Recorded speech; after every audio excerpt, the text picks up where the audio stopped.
Don's Seafood at 4801 Veterans in Metairie. It's spacious, it's delicious, it's varied, it is inexpensive, and the food is as tasty as any in America. And boy, does that look good on a cold night in New Orleans. And a pleasant good evening to you. I'm Ken Trahan. It's sportsNOLAtv from Don's Seafood in Metairie, where the weather's cold outside, but it's delightfully warm and delicious inside. And we hope you'll come over to Don's and find out exactly what we're talking about. Glad you have joined us here this evening as we talk about the Pro Bowl, the Super Bowl, LSU, the Pelicans, everything imaginable. Stay tuned, that's to come, a hot seat segment as well about the NFL and a particular play. And we do so with our outstanding panelists, who include former New Orleans Saint Torrance Mall. Torrance, good evening to you. How are we doing, Ken? And hello to all out there. Stay warm. It's going to be very chilly. We're going to get a little sample of the weather, what it'll be like in New York. Wow, that's a good editorial. I like that. Brian Allee-Walsh of sportsNOLA.com joining us per usual. And Brian, good evening to you. Good evening, Dr. Trahan, and to our esteemed colleagues here. Two things I want to say in this moment. One is, if Anthony Davis doesn't get picked to the NBA All-Star game as a reserve, something is dreadfully wrong. And then two, did you know that in this coming Super Bowl, the top two penalized teams in the league are playing for the Lombardi Trophy, which is kind of unique. And one of them is not the Oakland Raiders. That's Imagine right, that. exactly. It's pretty good. Nice stat, Thank Brian. you. One of the 1 zillion stats we'll get this week leading up to the Super Bowl. It's automatic. Hall of Famer Rickey Jackson with us as always. And Rickey, good evening to you. Good evening, Ken. I tell you what, man, we're going to have great weather for the Super Bowl, look like. Kidding not. I tell you, man, going up there playing in a game like this, I mean, they're going to come down to who can run the football, because passing the ball, you won't get a chance to see the great quarterback. So they're going to come down to who can win up front and who can win on defense and offensive linemen. And I'd simply like to salute a wonderful man, Dennis Guidry, who passed away earlier today. A life well lived, and a man I love dearly. To my wife and her family, God bless you one and all. He is in a better place with the Lord. When we return in just a moment, we'll take a look at highlights from the Pro Bowl as sportsNOLAtv continues from Don's.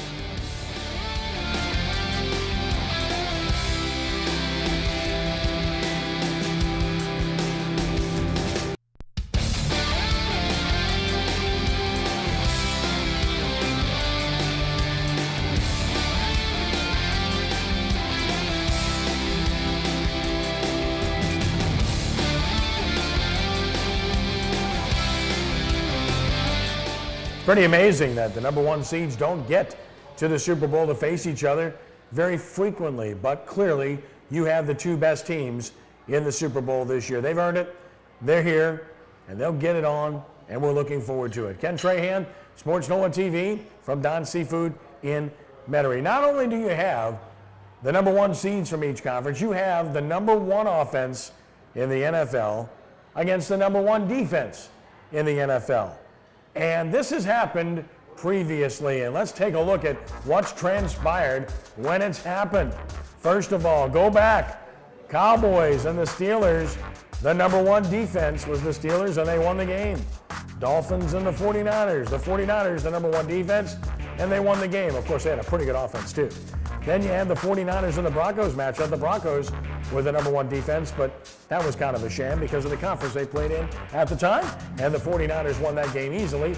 And, of course, the Bills and the Giants in that memorable wide right Scott Norwood game. The Giants won that as the number one defense. So 3 out of 4 times, the team with the number one defense has defeated the team with the number one offense. And, Brian, as you consider that, it's really equitable to the old axiom in baseball, good pitching will stop good hitting anytime. Right, and it is fitting that you've got the best offense going against the best defense. You know, go back to that 90 game with the 49ers and the Broncos, 55-10 game in the Dome. I remember I was writing the game story for the Picayune at the time, and that was a good one because you could write that game, write that game story in the second quarter. It was over that quickly. This game isn't going to be like that. The elements are certainly going to come into play, and Yeah, I think it's good. I definitely think it's good that we've got the two best teams competing for that championship. Yeah, it's definitely what the NFL wants. It's definitely what the fans want. I think it's going to be a great matchup. The only thing we wish that it was in a better environment. Some people wish it was a better, because people want to see that offense of Peyton Manning. They want to see him throw the ball around. They want to see him get the ball to those playmakers that he has. But unfortunately, we might have a cold game, might have a windy. I don't think they really know exactly what the weather is going to be like exactly, but we'll see. That's why I said earlier on the show that they're going to come down to the guys up front, because if the weather get where Peyton can't throw the ball and the receivers can't have good footing to get their breaks and stuff to come out their routes right, they're going to have to come down to who can run the ball. And both teams got good running backs. I mean, Marino, great running back. And we like Moneyball. Right, Yeah. Moneyball, and we like the beast. So they're going to be coming down to those guys up front who can push and get the offense going with the running game. Well, you guys have all alluded to the weather continuously here already in our show. So as we examine the weather and the factor it can present, well, take a look at the coldest Super Bowls ever. Guess what? The number 1 and 2 both occurred in New Orleans at Tulane Stadium. The first one, of course, the matchup between Dallas and Miami. Cowboys won a nondescript game 24-3. Roger Staubach, the MVP, and he threw for 119 yards, and he was the MVP. And then, of course, the Steelers and the Vikings. You talk about a vicious day. That was a much worse day because it was rainy and windy, and it felt unbelievably cold at Tulane Stadium that day. And the Steelers won the game. It was at 16-6, I believe. And it was one of those games where Minnesota could do nothing, but they scored on special teams and made the game somewhat competitive. But again, how ironic that the two coldest Super Bowls ever prior to this year, which obviously will break the record, were both held in New Orleans. Brian, that's hard to fathom, but it's very true. Kenny, I think the one thing, it is ironic, isn't it, that it's in New Orleans, but the one thing I think that is more detrimental to a quarterback, more so, is the wind. And I think if the wind's going to play havoc with one of the two quarterbacks, in my opinion, it's going to be Peyton Manning. He has had trouble dealing with winds in the past. Russell Wilson throws a tighter spiral. He throws a harder ball. Now, that may not come into play at all. And of course, like in the game in Seattle, where Sean Payton and Pete Carroll have to determine where you're going to get the ball, you're going to take the wind, those kind of things. So if that comes into play, I like Russell Wilson throwing into the wind. Well, I would go against that, Brian. I would go with Peyton Manning because he's a lot bigger and taller. I mean, and it makes a difference. I mean, when you 5'11" trying to throw that ball over guys, and it's changed the whole velocity of the ball. And I think Peyton Manning can see down over those guys and throw the ball a lot better. You are questioning Peyton Manning again. you just insist on questioning this guy. You're one of those writers always doubting this guy. What his legacy is going to be like and all this here if he doesn't win a ball game. Man, the man paperwork speaks for itself. Look at his history. Stop doubting him. Stop doubting. Stop doubting Peyton. Just let it go. Just let it go. Just stop doubting Peyton. All right. How about this? I hope for no wind. I hope for a breathless wind on Okay, Sunday. since we're talking about Peyton Manning, the number 1 offense against the number 1 defense, let's take a look at the matchup. It's Denver's number 1 offense against the Seahawks defense. As we look inside the numbers, the Broncos have actually rushed for more yardage this year per game than the Seahawks. And as you look at passing yardage, you get the idea. The Broncos offense, phenomenal, but the Seahawks defense is tremendous in that regard. Total yards, again, such a tremendous difference between the two, and it's what makes the matchup so intriguing. Denver averages nearly 38 a game. Seattle only allows 14 a game. So, again, something has to give here. Something will give ultimately, Brian, and clearly you got to believe that Seattle might have more of the edge here given the fact that defenses typically win those battles and because of the elements overall. On that, I will side with you a little bit, at least from the standpoint of the Denver offense. Yeah, the one key player I think for Denver, he's certainly going to be identified during the week leading up to the game, is Terrance Knighton, the defensive tackle for Denver. He has made such a difference in that run defense. And if they're going to stop the beast, he's going to have to play a big role in that, and they've done a good job stopping the run in the playoffs. Yeah, I think this is a matchup game. I think something that hadn't been said that should be said. Seattle has a great front. They have great linebackers. But one thing we haven't said, Denver likes to go 3 receivers. You're going to have to take one of those linebackers out and bring in the defensive back. And that's going to open up that running game for Ball and Marino to get some gaps. So, and Peyton will identify that. If you don't take a linebacker out of there, and you leave him in there matching up with one of those receivers, he will identify and he will take advantage of it. So I think that is a big point about matchup, because you need great corners to cover these guys. And if you put all your corners out there, Peyton is smart enough to run the ball. And I'll tell you what though, if the weather, Oh, here we go again, the weather. if the weather come up where the receivers don't do you no good, then it goes back to Seattle. Because now they don't need all the defensive backs, because they will have to run the ball, can't throw the ball. Yeah. So they're going to come up too. But you know what? I agree with both you guys in that. But if there's a defense that could handle that with their packages, it's the Seattle defense, because they have 6 guys that they probably feel comfortable with putting on the field in nickel and dime packages. Only indoors. I mean, everything Seattle have showed me this year, most have been indoors. I don't really see them being a great outdoors team. But let's say, not only that, Seattle is not in Seattle either. Right. So it's a whole different ball. I think you just made a very good point, because they have flourished at home, although they do play in some inclement weather from time to time. I think the one guy to watch for, the key where Peyton Manning's concerned, is Julius Thomas, his tight end.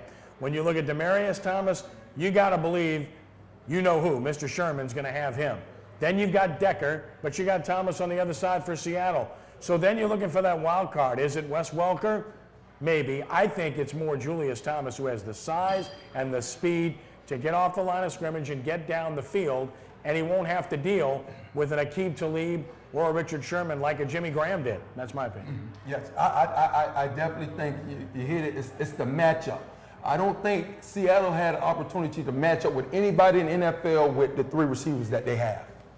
Well, when you put Peyton, this is where I'm going to defend Peyton now. There's nobody better at identifying defensive packages and finding weaknesses and stuff like this. As long as they get a straight pass rush to Peyton and get him off a dime, a spot, they're going to be okay, I think. We'll take a time out here. When we return in just a moment, we'll look more in depth at Peyton Manning, Russell Wilson, the running backs, and more as we break down the Super Bowl on sportsNOLaTv from Don's Seafood in Metairie, where the charbroiled oysters feeds and feeds.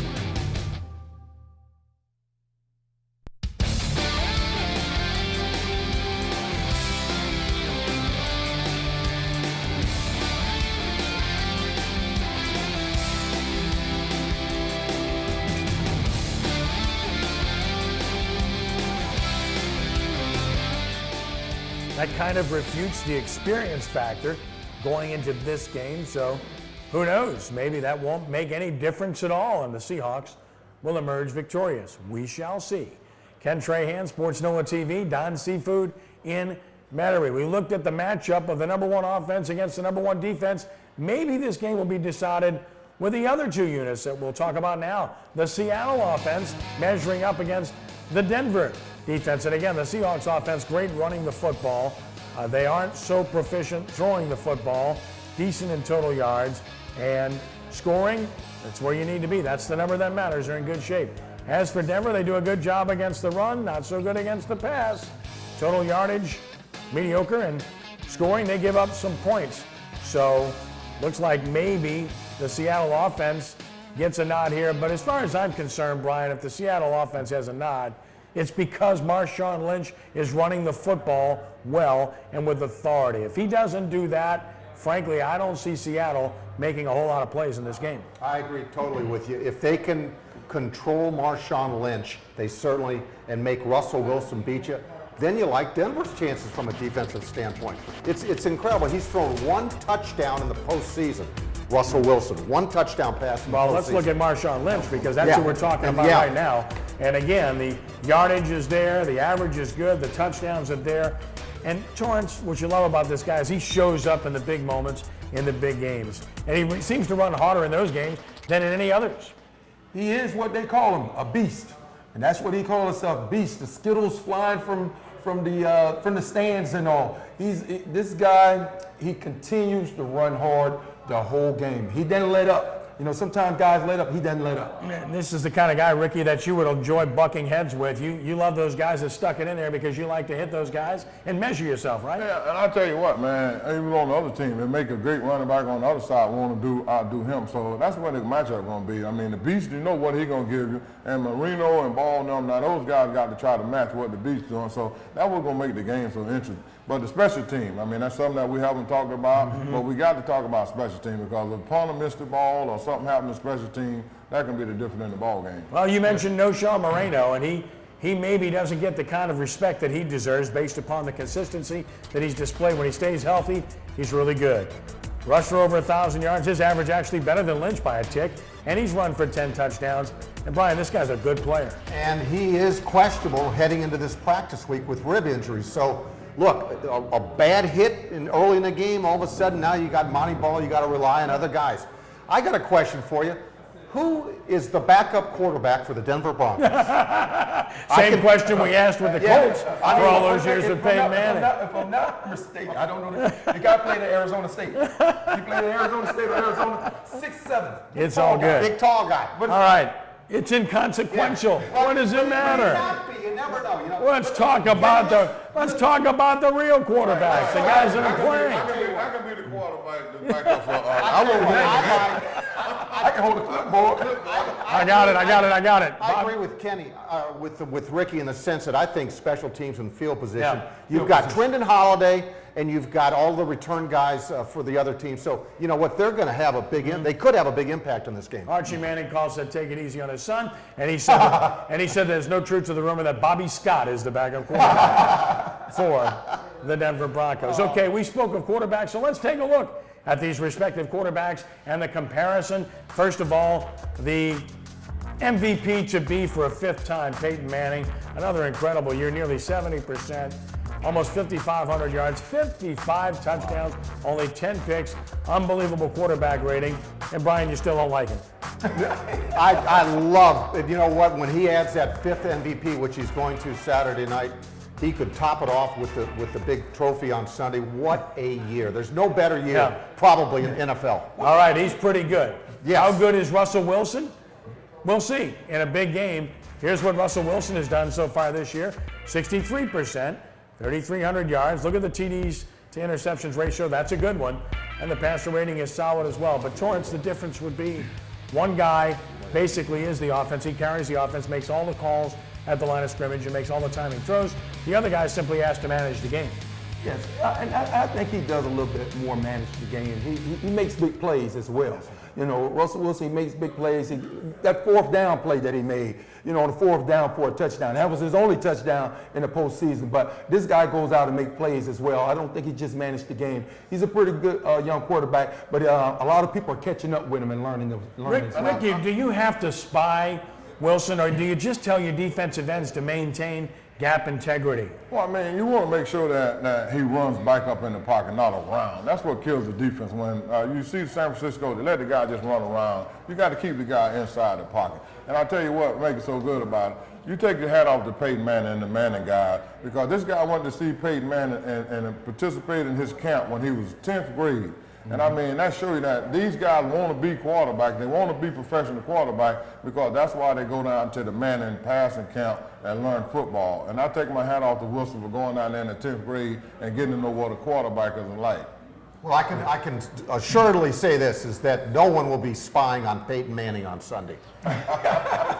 Would you agree with me on that? Actually, I disagree. I disagree with you. I disagree with you completely.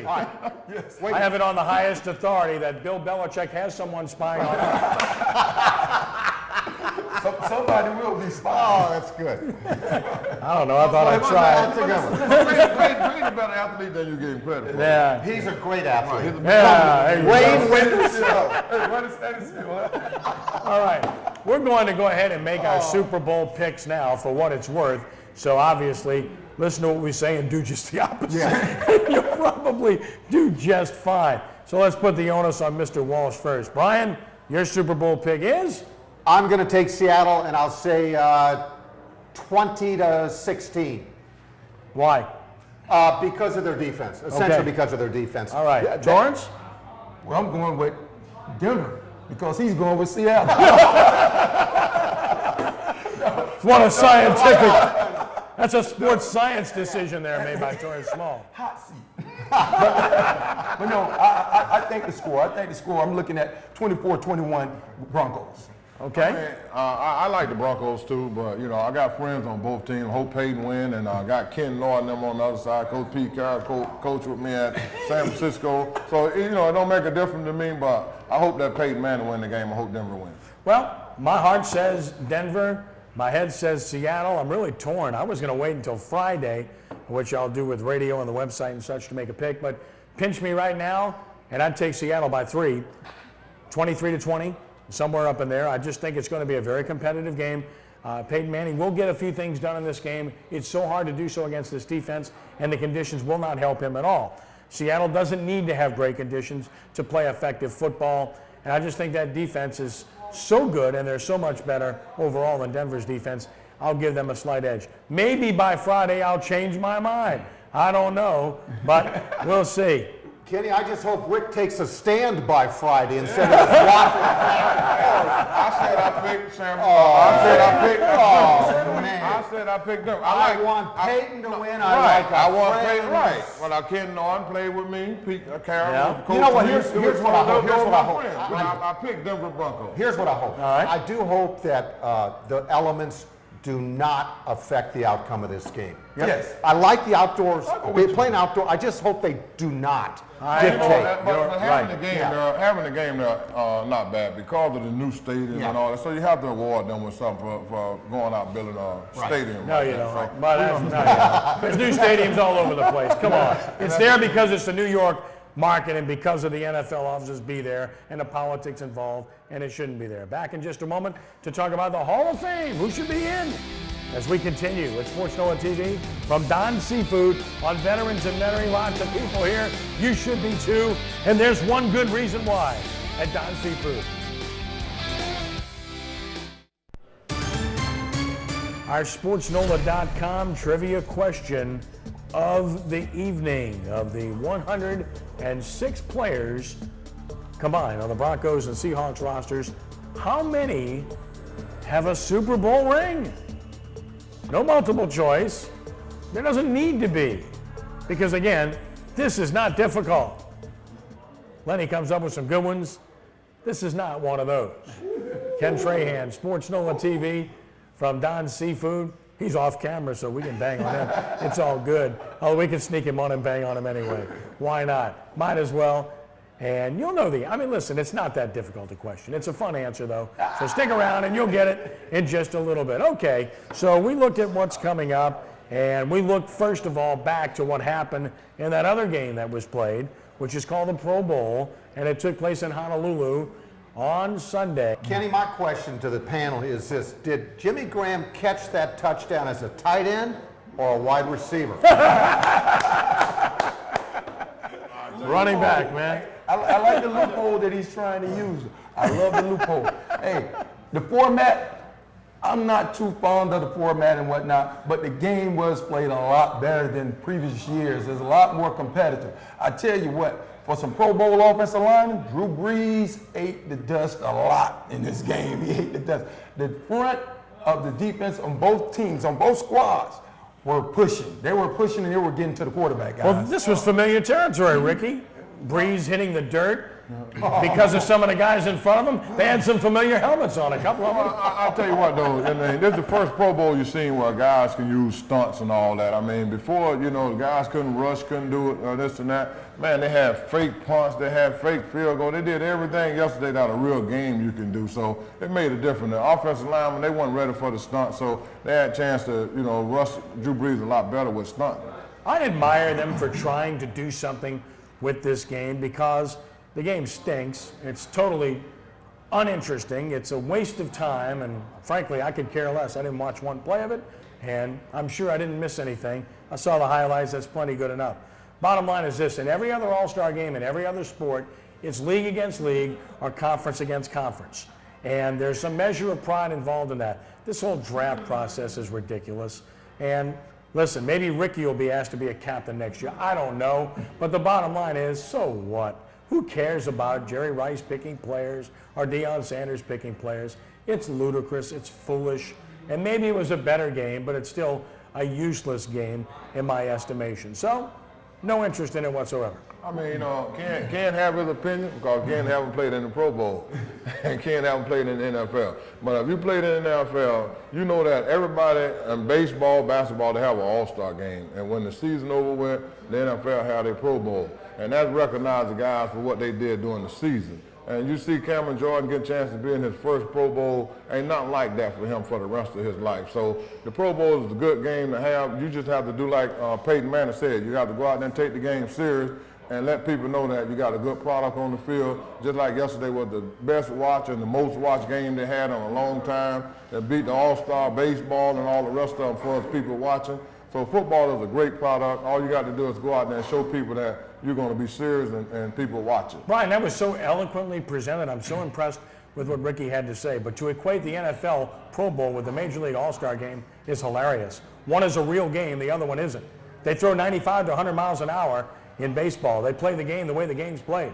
The NFL Pro Bowl is nothing like that. Maybe it was when Rickey played. It's nowhere near that now. And I'm sure it wasn't that way yesterday either. Well, I'll tell you what, I'm just going to move aside and let these guys go at it. And one other thought. If the NFL is thinking, or the Pro Bowl is thinking of bringing him as a coach, open up your bank account because it's going to cost you big time. That's because I got my trainer going to follow me. you have to pay him more because if he's going to be the coach, he's not lining up as a linebacker, he's lining up as a safety. So you have to pay him more, right? I don't know. All right, Rickey knows a little bit about the Hall of Fame, something he richly deserved, something I campaigned for and was proud to do so because he not only is a great person, he's a great man and a great friend. These are the guys that are on the list in terms of finalists for this year's Hall of Fame. Morton Anderson, leading scorer in the history of the NFL, the bus on there too. Aeneas Williams of New Orleans on a forecheck. Ray Guy revolutionized the game as a punter. Listen, there's a lot of great names, and Torrance, the fear I have is that the guys with name recognition, just an example, Michael Trahan, he's a really good player, but he's on television every morning. He played in New York, and he played for a team that won 2 championships. Is he a better player than Morton Anderson was at his position? I wouldn't say that. Morton Anderson, I think he definitely should be in. But that does play a factor in some of these guys getting in. You know, you're still around and people have opportunity to see you more. Morton and Aeneas need to be in, right, Brian? Yeah, I would agree with that. Absolutely. Rickey?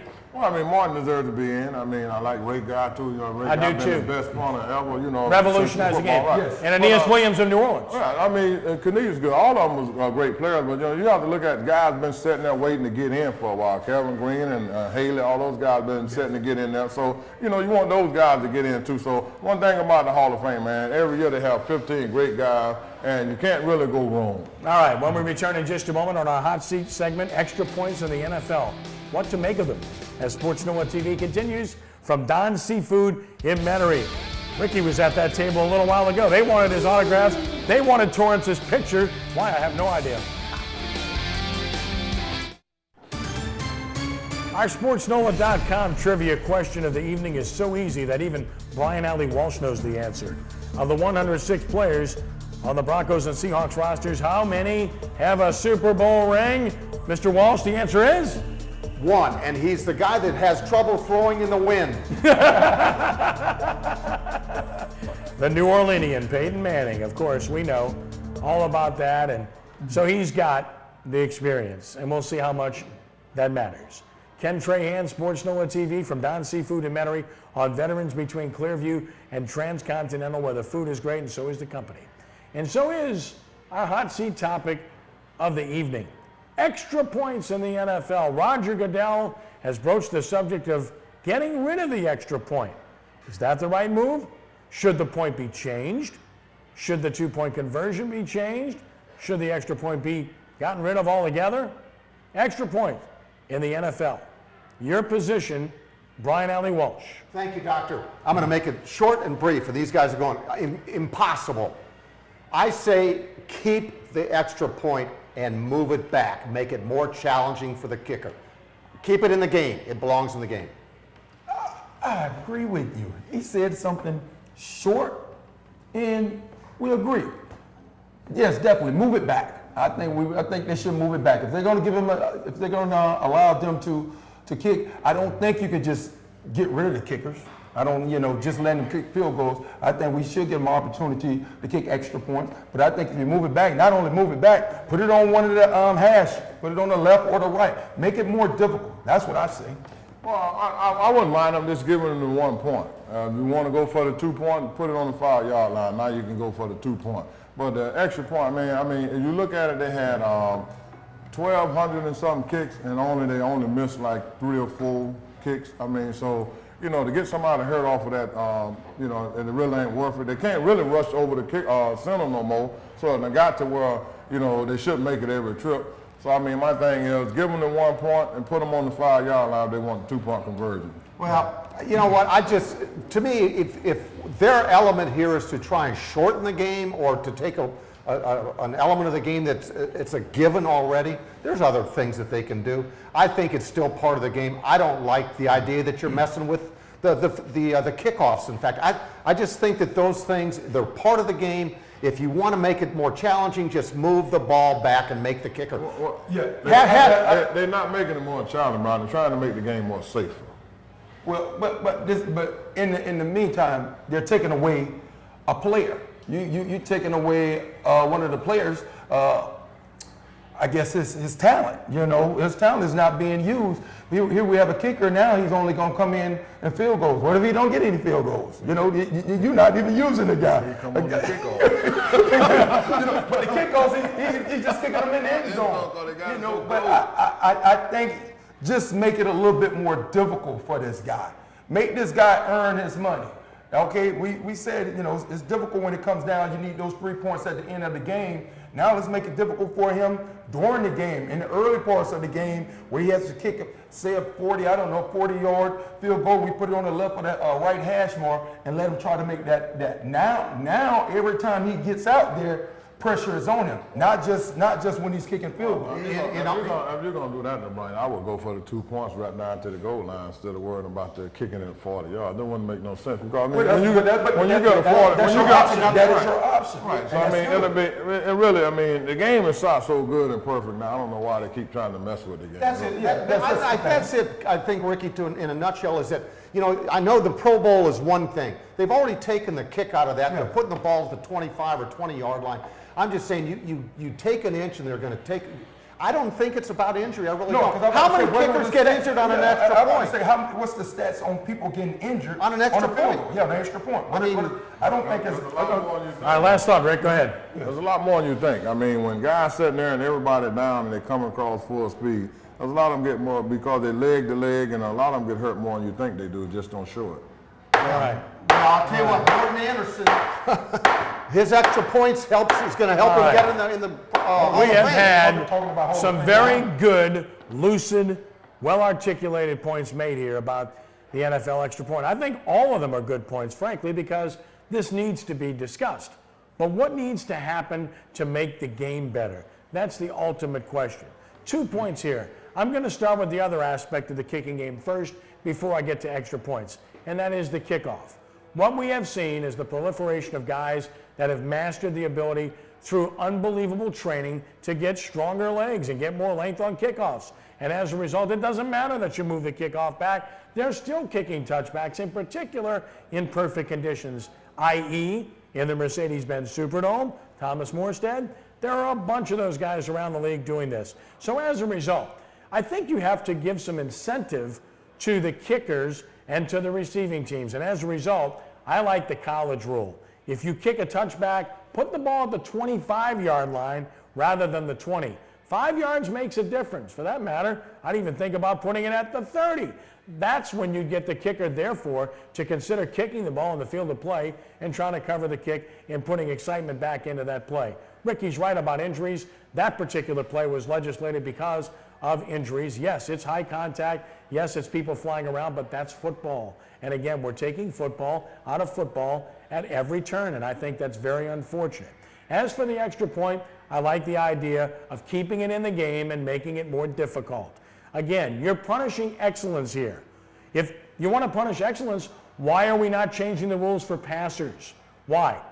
Joe Montana was the best in the business. I think everyone on this panel agrees with that, and he completed about 63% of his passes. Now, if you complete 63%, you're an average guy. Your echelon is really 65 or higher. Why? Because guys have gotten better. You want to punish the passer for excellence, for getting better? To me, that's what we're talking about here. You still have to snap the ball, you still have to catch it, you have to spot it, and you have to kick it. It is still an art. It's part of the game. Don't take it out of the game. Simply make it more difficult, and I think you'll end up with a better solution. And as I mentioned with the kickoffs, maybe if you have some incentive involved in not getting guys to automatically kick it through the end zone or kick it deep into the end zone, by giving the receiving team better field position, maybe you'll get more exciting plays in the game. I simply think that that would be the best solution, although I readily admit that everybody on this panel made very good points about this topic, and I fully understand why Goodell has brought it up. We'll take a time out here. Sports NOLA TV continues from Don's Seafood in just a moment, where the food is awesome. Get the steak, get the crab meat, get the soft shell crab, get the etouffee, get whatever you want, it's all good.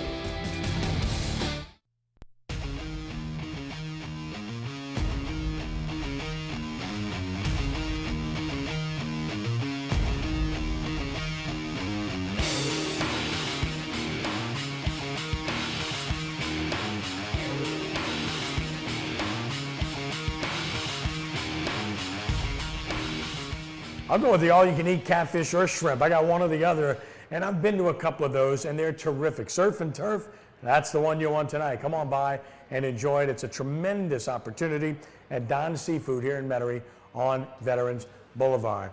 I know you can. I know you will. This is an awfully good place. We eat here all the time. Don's Seafood in Metairie. We hope you will come by. Ken Trahan, Sports NOLA TV. I got that right. It's a great place, right, guys? I mean, it's awesome. Okay. I'm just checking. All right.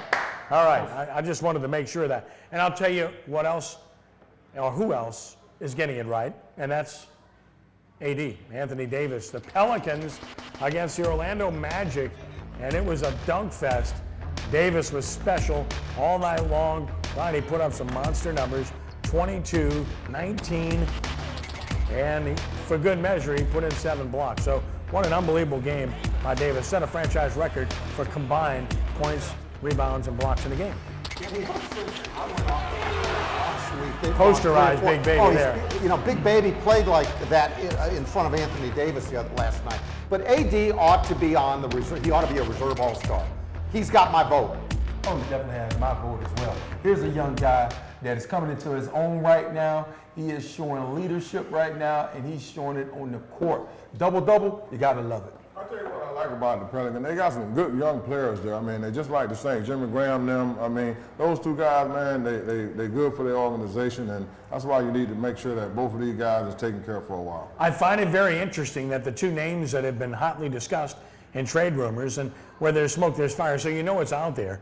Eric Gordon and Tyreek Evans have played well of late. Gordon had a game winner at Detroit with a drive, and we haven't seen much of that from him in New Orleans. And then Evans was outstanding in the game against Orlando off the bench. Brian, he gives this team juice, he gives them size, matchup problems. He can't really shoot, but he's so good at taking the ball to the hole that he makes himself tough to cover. You know, last week they won 3 close games. And last night, the bench outscored Orlando. It was like 42-8 or something like that.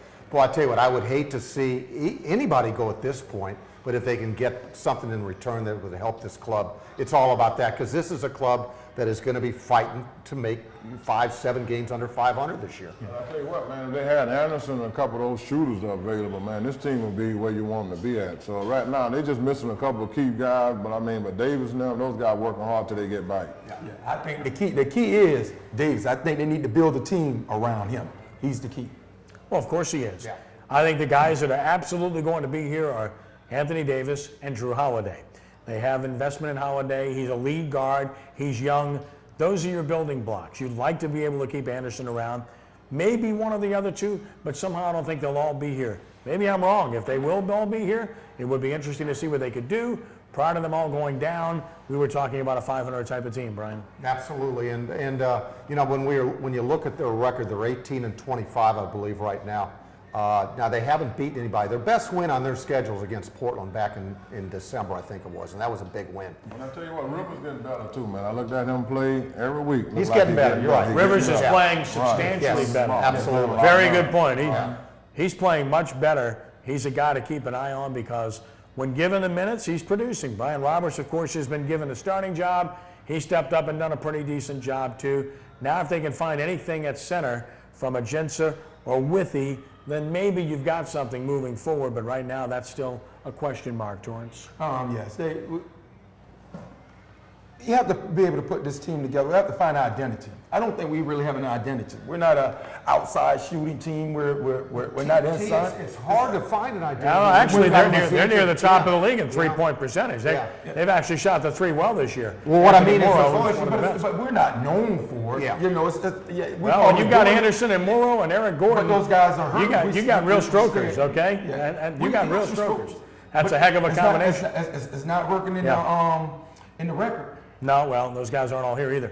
Torrance, thank you, my friend. We're going to let you sneak away and go coach your team. Yeah, I'm going to go Have and some see if I fun. can work with the Pelicans. When we return in just a moment, If I could bring some we'll stats. talk about some great stuff here at Don's with Joanna Doherty as Sports NOLA TV continues from Don's Seafood on Veterans Boulevard in Metairie. Use the seasoning.